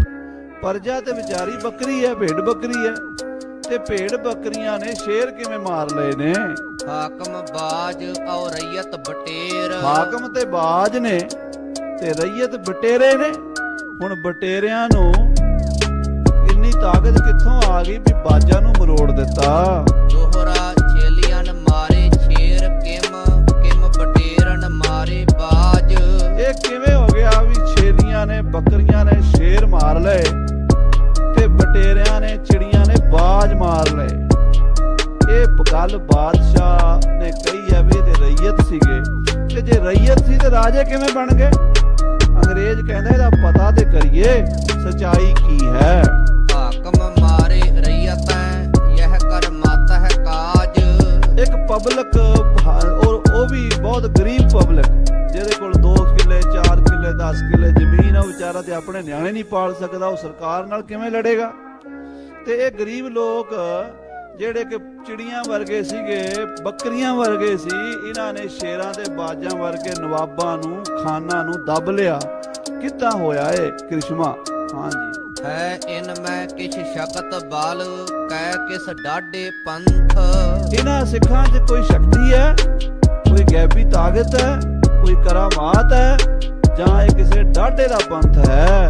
ਲਿਖੋ ਹਕੀਕਤ ਇਨ ਸਭ ਤਉ ਯਹ ਪਈਏ ਅੰਤ। ਇਹ ਸਾਰੀ ਹਕੀਕਤ ਲਿਖਣੀ ਚਾਹੀਦੀ। ਇਹ ਕਹਾਣੀ ਜਿਹੜੀ ਹੈ ਇਹ ਸਾਰੀ ਸੱਚੀ ਲੱਭਣੀ ਚਾਹੀਦੀ ਹੈ। ਇਹਦੀ ਸੱਚਾਈ ਤੱਕ, ਗਹਿਰਾਈ ਤੱਕ ਜਾਣਾ ਚਾਹੀਦਾ ਵੀ ਇਹ ਜਿਹੜੇ ਪੰਜਾਬ ਦੇ ਵਿੱਚ ਰਾਜ ਕਰ ਰਹੇ ਨੇ ਇਹ ਕੌਣ ਨੇ, ਕਿੱਥੋਂ ਆਏ ਨੇ, ਕਿਹਨੇ ਸਾਜੇ ਨੇ, ਔਰ ਕੀ ਤਾਕਤ ਸੀ ਇਹਨਾਂ ਕੋਲ ਕਿ 200 ਸਾਲ ਦੇ ਅੰਦਰ ਅੰਦਰ ਸਾਰਾ ਤਖਤਾ ਹੀ ਪਲਟ ਕੇ ਖਤਮ ਕਰ ਦਿੱਤੀ ਮੁਗਲਾਂ ਦੀ ਹਕੂਮਤ, ਤੇ ਇਹ ਰਾਜੇ ਬਣ ਬੈਠੇ ਨੇ। ਜਰਨੈਲ ਕੋ ਮਾਲੀ ਕਹੀ ਜਿਮ ਕਹੀ ਦਿੱਲੀ ਕੇ ਸ਼ਾਹੇ। ਜੋ ਇਹ ਗੱਲ ਕੈਪਟਨ ਮਰੀ ਨੂੰ ਕਹੀ ਨਾ, ਤੇ ਅੱਗੋਂ ਮਾਲੀ ਕਹਿਣ ਲੱਗਾ, ਉਹ ਕੈਪਟਨ ਮਰੀ ਕਹਿਣ ਲੱਗਾ, ਕਹਿੰਦਾ ਸਰ, ਆਪਣੇ ਸੀਨੀਅਰ ਅਫਸਰ ਨਾਲ ਉਹਨੇ ਗੱਲ ਕੀਤੀ, ਕਹਿਣ ਲੱਗਾ ਤੁਸੀਂ ਜੋ ਬਾਦਸ਼ਾਹ ਨੇ ਲਿਖ ਕੇ ਦਿੱਤਾ ਉਹਦੇ ਤੇ ਇਤਬਾਰ ਕਰ ਲਓ। ਯਾਨੀ ਬਾਦਸ਼ਾਹ ਨੇ ਤੁਹਾਨੂੰ ਜੋ ਲਿਖ ਕੇ ਦਿੱਤਾ ਹੈ, ਕਿਹਾ ਵੀ ਇਹ ਸਿੱਖ ਸਾਡੀ ਪਰਜਾ ਸੀਗੇ, ਤੁਸੀਂ ਉਹੀ ਲੰਡਨ ਭੇਜ ਦਿਓ। ਤੈਸੇ ਲਿਖ ਪਠਾਈਐ ਪਹਿ ਲੰਦਨ ਪਤਸ਼ਾਹੇ। ਲੰਡਨ ਦਾ ਬਾਦਸ਼ਾਹ ਇਹ ਪੁੱਛ ਰਿਹਾ ਨਾ ਵੀ ਉੱਥੋਂ ਦੀ ਹਿਸਟਰੀ ਕੀ ਹੈ, ਤੇ ਤੁਸੀਂ ਬਾਦਸ਼ਾਹ ਦਾ ਬਿਆਨ ਮੁੱਖ ਰੱਖੋ, ਕਿਉਂਕਿ ਬਾਦਸ਼ਾਹ ਜਿਹੜੇ ਹੁੰਦੇ ਆ ਉਹ ਜ਼ਿੰਮੇਵਾਰ ਹੁੰਦੇ ਆ, ਤੇ ਜ਼ਿੰਮੇਵਾਰ ਬੰਦੇ ਦੀ ਗੱਲ ਜਿਹੜੀ ਆ ਉਹ ਮੰਨਣੀ ਚਾਹੀਦੀ ਹੈ। ਤੁਸੀਂ ਉਹੀ ਗੱਲ ਕਿਉਂ ਨਹੀਂ ਲੰਡਨ ਭੇਜ ਦਿੰਦੇ? ਜਰਨੈਲ ਅੰਗਰੇਜ਼ ਤੋਂ ਵੱਡੋ ਗਿਆਨੀ। ਆਫਟਰ ਲੋਨੀ ਬੜਾ ਸਿਆਣਾ ਤੇ ਸਮਝਦਾਰ ਜਰਨੈਲ ਸੀ। ਕਹਾ ਮਰੀ ਸੋ ਉਸੈ ਨਾ ਮਾਨੀ। ਉਹ ਕਹਿਣ ਲੱਗਾ ਮਰੀ ਤੂੰ ਨਹੀਂ ਸਮਝਦਾ, ਇਹ ਗੱਲ ਬੜੀ ਜ਼ਿੰਮੇਵਾਰੀ ਵਾਲੀ ਹੈ। ਜੇ ਮੈਂ ਇਹੀ ਗੱਲ ਲਿਖ ਕੇ ਭੇਜ ਦਿਆਂ, ਕੱਲ ਨੂੰ ਝੂਠੀ ਨਿਕਲ ਆਵੇ, ਮੇਰੀ ਨੌਕਰੀ ਤੇ ਖਤਰਾ ਹੈ, ਮੇਰੀ ਜਵਾਬਦੇਹੀ ਹੋਣੀ ਹੈ, ਮੈਂ ਉੱਥੇ ਜਵਾਬ ਦੇਣਾ ਬਾਦਸ਼ਾਹ ਲੰਡਨ ਦੇ ਕੋਲ। ਕਹਿਓ ਕੂੜ ਜੋ ਹੋਏ ਪਤਸ਼ਾਹੇ। ਕੀ ਪਤਾ ਉਸ ਬਾਦਸ਼ਾਹ ਨੇ ਝੂਠ ਹੀ ਬੋਲਿਆ ਹੋਵੇ, ਦੇ ਬਾਤ ਮੋਹਿ ਕੂੜ ਕਰਾਹੇ। ਉਹ ਮੈਨੂੰ ਵੀ ਝੂਠਾ ਪਾ ਦੇਵੇਗਾ। ਝੂਠੀ ਗੱਲ ਦੀ ਤਾਈਦ ਕਰਨ ਵਾਲਾ ਵੀ ਫਸ ਜਾਂਦਾ ਹੈ। ਦੂਸਰ ਬਾਤ ਤਿਨ ਲਈ ਵਿਚਾਰ। ਦੂਜੀ ਗੱਲ ਜਿਹੜੀ ਹੈ ਉਹ ਆਪਾਂ ਵਿਚਾਰ ਕਰੀਏ। ਉਤੋਂ ਬਿਰਦ ਔ ਬੜ ਖਬਰਦਾਰ। ਉਹ ਬੜਾ ਸਿਆਣਾ ਬਿਰਧ ਜਰਨੈਲ ਸੀ ਆਫਟਰ ਲੋਨੀ, ਖਬਰਦਾਰ ਯਾਨੀ ਉਹਨੂੰ ਸਾਰੀਆਂ ਗੱਲਾਂ ਦਾ ਧਿਆਨ ਸੀਗਾ। ਸਿੰਘਨ ਔ ਪਤਸ਼ਾਹਨ ਮਾਹੇ। ਉਹ ਇਹ ਸਮਝਦਾ ਸੀ ਵੀ ਸਿੱਖਾਂ ਦੀ ਤੇ ਮੁਗਲਾਂ ਬਾਦਸ਼ਾਹਾਂ ਦੀ ਲੜਾਈ ਹੁੰਦੀ ਰਹੀ ਹੈ। ਲਖਿਓ ਸ਼ਰੀਕੋ ਜਰਨੈਲ ਵਾਹੇ। ਇਹਦੇ ਵਿੱਚ ਸ਼ਰੀਕਾ ਹੈ, ਇਹਦੇ ਵਿੱਚ ਕੋਈ ਭਾਈਚਾਰਾ ਨਹੀਂ ਹੈ। ਸ਼ਰੀਕੇ 'ਚ ਗੱਲ ਹਮੇਸ਼ਾ ਵੱਢਵੀਂ ਹੁੰਦੀ ਹੈ, ਤੇ ਭਾਵੇਂ ਉਹ ਬਾਦਸ਼ਾਹ ਸੱਚਾ ਵੀ ਹੋਵੇ ਤਾਂ ਵੀ ਸਿੱਖਾਂ ਦੇ ਹੱਕ 'ਚ ਸੱਚ ਨਹੀਂ ਬੋਲ ਸਕਦਾ। ਕਹੀ ਬਾਤ ਜਾਓ ਸ਼ਾਹੇ ਸੱਚ ਹੋਗ। ਜੇ ਬਾਦਸ਼ਾਹ ਨੇ ਸੱਚ ਬੋਲਿਆ ਹੋਇਆ ਭਰੈ ਸ਼ਾਹਿਦੀ ਸਭ ਉਸ ਲੋਗ। ਤਾਂ ਲੋਕ ਵੀ ਤੇ ਕਹਿਣਗੇ ਨਾ। ਆਪਾਂ ਲੋਕਾਂ ਨੂੰ ਪੁੱਛੀਏ, ਲੋਕ ਗਵਾਹੀ ਦੇਣਗੇ। ਲੋਕਾਂ ਦੀ ਗੱਲਾਂ ਤੋਂ ਪਤਾ ਲੱਗੇਗਾ ਵੀ ਬਾਦਸ਼ਾਹ ਨੇ ਸੱਚ ਬੋਲਿਆ ਕਿ ਝੂਠ ਬੋਲਿਆ। ਹਾਂਜੀ, ਜੋ ਸ਼ਾਹੇ ਹੈ ਝੂਠ ਉਚਾਰਾ। ਤੇ ਜੇ ਬਾਦਸ਼ਾਹ ਨੇ ਝੂਠ ਬੋਲਿਆ ਹੋਇਆ, ਸਾਚ ਝੂਠ ਕਰ ਲਿਓ ਨਿਆਰਾ। ਲੋਕਾਂ ਦੀਆਂ ਗੱਲਾਂ ਤੋਂ ਪਤਾ ਲੱਗ ਜਾਏਗਾ, ਲੋਕ ਜ਼ੋਰ ਬੋਲਣਗੇ। ਜੇ ਬਾਦਸ਼ਾਹ ਦੀ ਸੱਚੀ ਹੋਈ ਤੇ ਲੋਕ ਵੀ ਉਦਾਂ ਹੀ ਬੋਲਣਗੇ। ਇਸ ਗੱਲ ਦਾ ਤੁਸੀਂ ਲੋਕਾਂ ਦੇ ਬਿਆਨ ਲੈ ਕੇ, ਸਮਾਜ ਤੋਂ, ਬਜ਼ੁਰਗਾਂ ਤੋਂ ਪਤਾ ਕਰਕੇ ਲਿਖੋ। ਕਹਿ ਲਿਖਤ ਕੋ ਪੁਰਾਤਨ ਲੱਭੀਐ। ਜਾਂ ਕੋਈ ਪੁਰਾਣੀ ਕਿਤਾਬ ਲਿਖਤ ਹੋਵੇ ਉਹ ਲੱਭੋ, ਉਹ ਤੋਂ ਪਤਾ ਲੱਗੇਗਾ ਵੀ ਪੁਰਾਣਿਆਂ ਨੇ ਇਹਦੇ ਬਾਰੇ ਕੀ ਲਿਖਿਆ ਹੈ। ਇਮ ਕਰ ਹਮਰੋ ਮਨ ਪਤੀ ਆਈਐ। ਇਹ ਤਾਂ ਫਿਰ ਸਾਡਾ ਮਨ ਜਿਹੜਾ ਹੈ ਉਹ ਤਸੱਲੀ ਹੋਵੇਗੀ, ਤਾਂ ਅਸੀਂ ਅੰਗਰੇਜ਼ ਬਾਦਸ਼ਾਹ ਕੋਲ ਲੰਡਨ ਇਹ ਗੱਲ ਭੇਜਾਂਗੇ।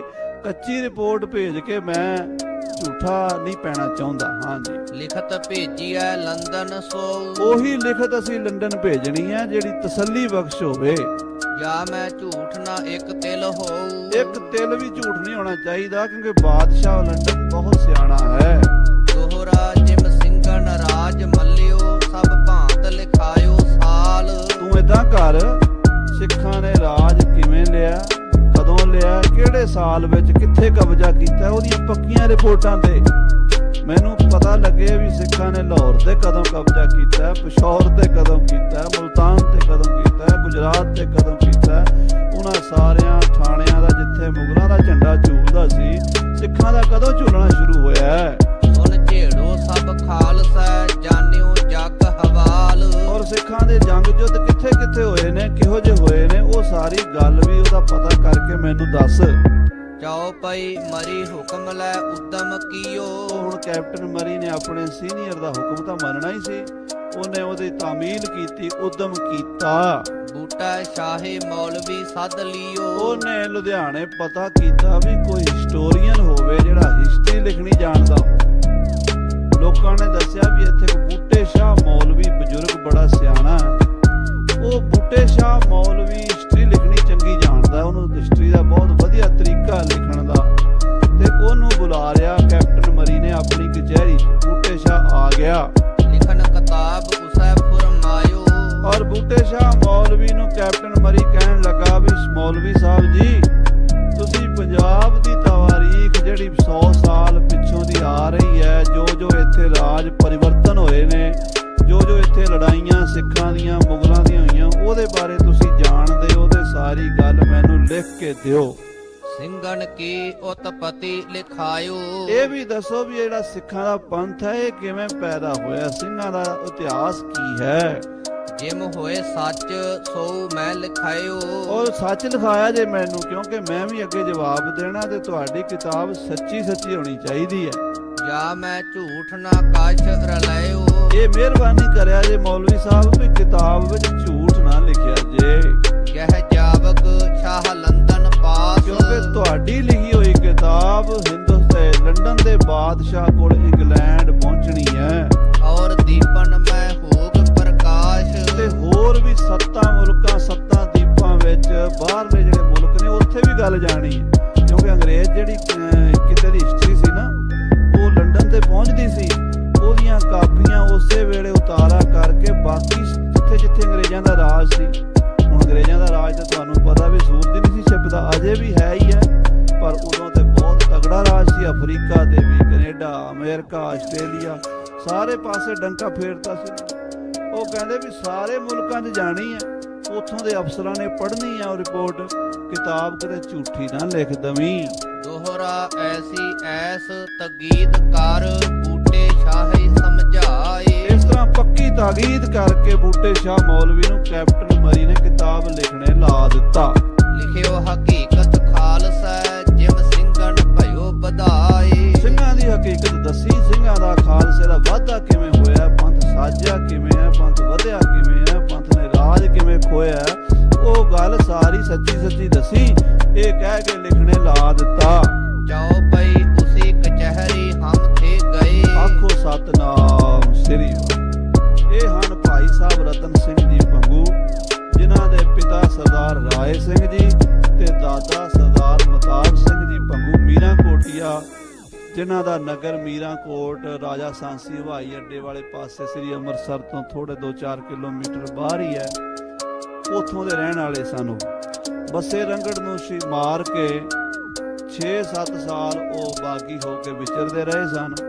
ਤੇ ਬਾਅਦ ਵਿੱਚ ਭਾਈ ਤਾਰੂ ਸਿੰਘ ਜੀ ਦੀ ਜਦੋਂ ਗ੍ਰਿਫਤਾਰ ਹੋਣ ਦੀ ਖਬਰ ਮਿਲੀ, ਤੇ ਮਤਾਬ ਸਿੰਘ ਦੇ ਮਨ 'ਚ ਆਇਆ ਵੀ ਤਾਰੂ ਸਿੰਘ ਨੂੰ ਫਤਿਹ ਗਜਾ ਕੇ ਆਉਣੀ ਹੈ, ਤੇ ਉਹ ਆਪ ਸ਼ਸਤਰ ਆਪਣੇ ਸਿੰਘਾਂ ਨੂੰ ਦੇ ਕੇ ਤੇ ਸਰਕਾਰੀ ਕਚਹਿਰੀ ਚੌਂਕੀ ਦੇ ਉੱਤੇ, ਤੁਰਕਾਂ ਦੀ ਚੌਂਕੀ ਦੇ ਡਾਂਗ ਨਾਲ ਹੀ ਜਾ ਪਏ ਸਨ। ਡਾਂਗ ਨਾਲ ਹੀ 5-10 ਨੂੰ ਸੋਧਾ ਲਾਇਆ ਸੀ, ਤੇ ਫਿਰ ਗ੍ਰਿਫਤਾਰ ਹੋ ਗਏ ਸਨ। ਤੇ ਭਾਈ ਤਾਰੂ ਸਿੰਘ ਜੀ ਦੇ ਕੋਲ ਜਾ ਕੇ ਉਹਨਾਂ ਨੂੰ ਲਾਹੌਰ ਜੇਲ੍ਹ ਵਿੱਚ ਮਿਲੇ ਸਨ, ਤੇ ਉੱਥੇ ਹੀ ਭਾਈ ਤਾਰੂ ਸਿੰਘ ਦੇ ਸਾਹਮਣੇ ਮਤਾਬ ਸਿੰਘ ਨੂੰ ਚਰਖੜੀ ਤੇ ਚਾੜ ਕੇ ਸ਼ਹੀਦ ਕੀਤਾ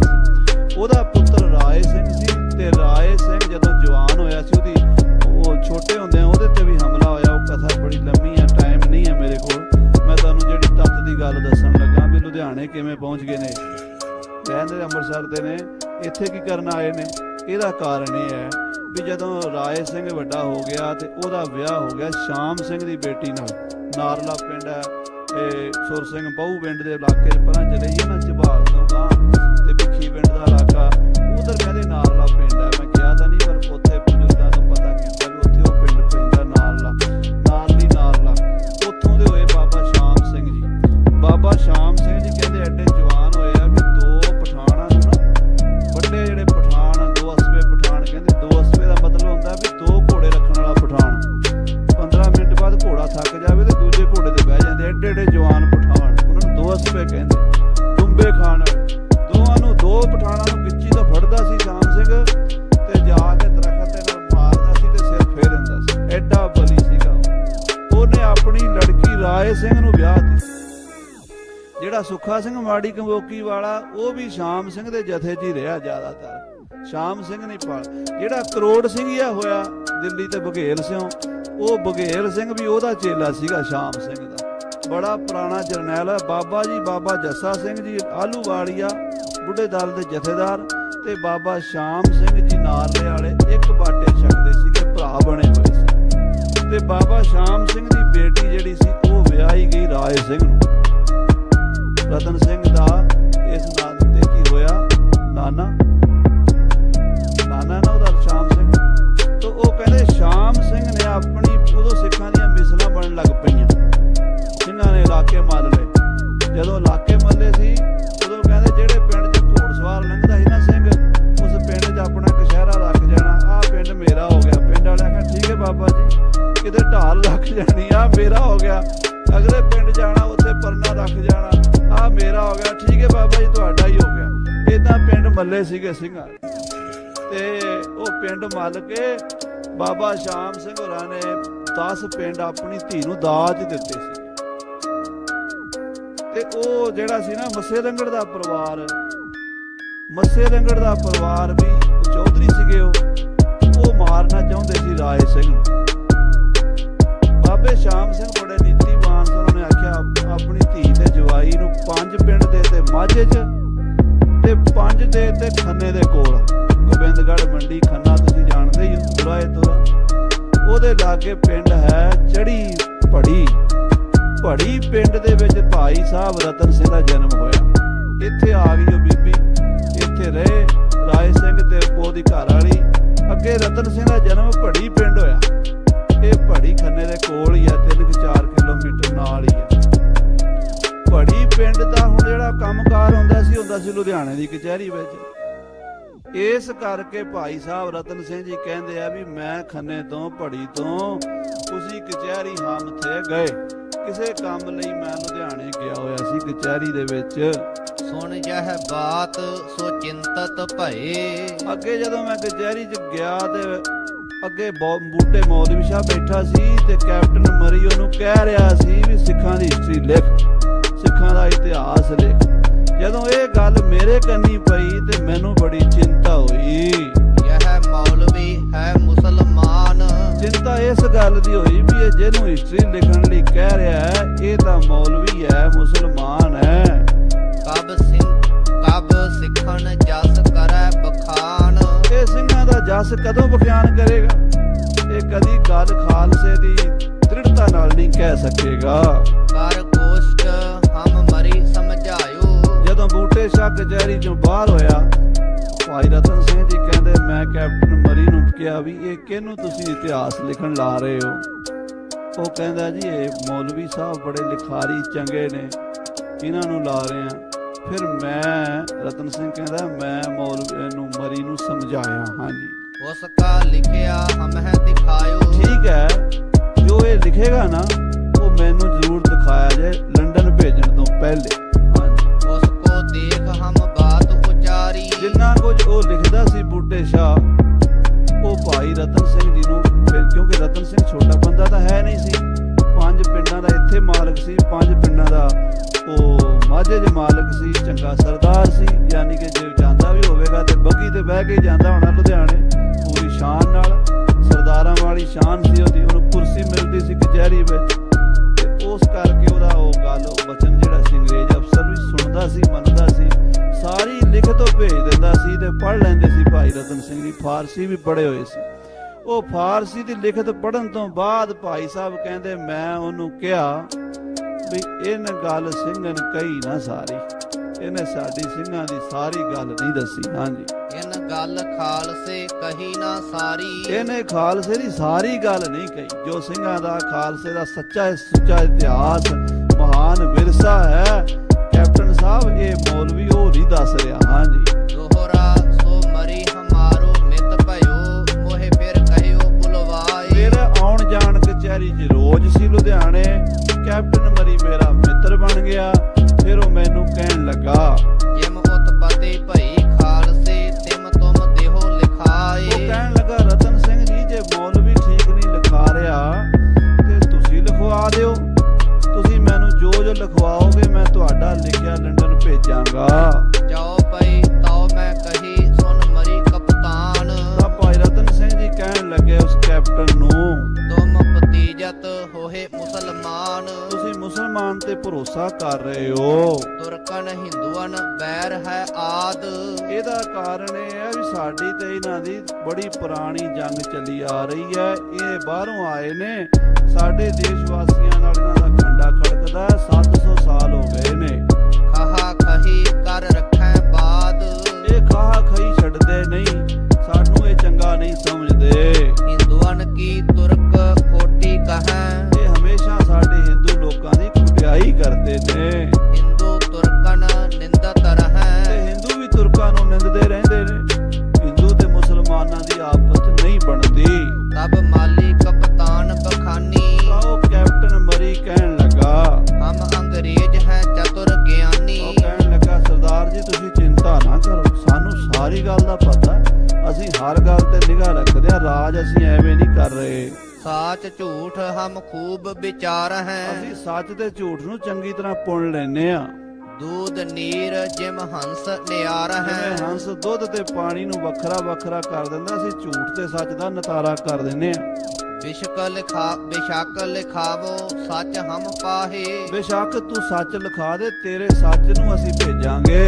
ਝੂਠ ਹੋਏ ਹਮ ਲਿਖੈ ਨਾ ਵਾਹੇ। ਜੇ ਝੂਠ ਹੋਇਆ ਤੇਰਾ ਵੀ ਨਹੀਂ ਲਿਖਣਾ ਅਸੀਂ, ਤੇਰੀ ਗੱਲ ਅਸੀਂ ਤਾਂ ਹੀ ਲਿਖਾਂਗੇ ਜੇ ਸਾਨੂੰ ਸੱਚੀ ਨਜ਼ਰ ਆਵੇਗੀ। ਅੰਗਰੇਜ਼ ਲੋਕ ਜੇ ਪਰ ਭੂਮ ਜਾਵਤ, ਕਿਉਂਕਿ ਸਾਡੇ ਅੰਗਰੇਜ਼ਾਂ ਦਾ ਰਿਵਾਜ ਹੈ, ਅਸੀਂ ਜੇ ਪਰਾਏ ਦੇਸ਼ ਵਿੱਚ ਪਰਾਈ ਭੂਮੀ ਤੇ ਜਾਈਏ, ਤਿਸੈ ਹਵਾਲ ਸਭੀ ਲਿਖਾ ਲਿਆਵਤ। ਅਸੀਂ ਉਸ ਦੇਸ਼ ਦੀ ਸਾਰੀ ਨਿੱਕੀ ਨਿੱਕੀ ਗੱਲ ਲਿਖ ਕੇ ਲਿਆਉਨੇ, ਸਾਡਾ ਇਹ ਸੁਭਾਅ ਹੈ। ਅਸੀਂ ਉਸ ਦੇਸ਼ ਦੀਆਂ ਗਲੀਆਂ ਵੀ ਲਿਖ ਲਿਆਉਂਦੇ ਆ, ਨਦੀਆਂ ਵੀ ਲਿਖ ਲਿਆਉਂਦੇ ਆ, ਸ਼ਹਿਰ ਪਿੰਡ ਗ੍ਰਾਮ ਲੋਕਾਂ ਦਾ ਰਹਿਣ ਸਹਿਣ ਖਾਣ ਪੀਣ ਹਿਸਟਰੀ ਇਤਿਹਾਸ ਸਭ ਲਿਖ ਕੇ ਲਿਆਉਂਦੇ ਆ। ਅਸੀਂ ਜੋ ਹੋਤ ਹੈ ਸਾਚ ਸਭ ਖਾਸ, ਅਸੀਂ ਲਿਖਦੇ ਹਾਂ ਜਿਹੜੀ ਸੱਚੀ ਗੱਲ ਹੋਵੇ। ਸੋ ਪੁਜਾਇਤ ਪਤ ਲੰਦਨ ਪਾਸ, ਔਰ ਉਹ ਅਸੀਂ ਰਿਪੋਰਟ ਲੰਡਨ ਬਾਦਸ਼ਾਹ ਕੋਲ ਭੇਜ ਦਿੰਦੇ ਆ, ਉਹ ਅੱਗੇ ਫਿਰ ਹੋਰ ਲਾਇਬ੍ਰੇਰੀਆਂ 'ਚ ਭੇਜਦਾ ਹੈ।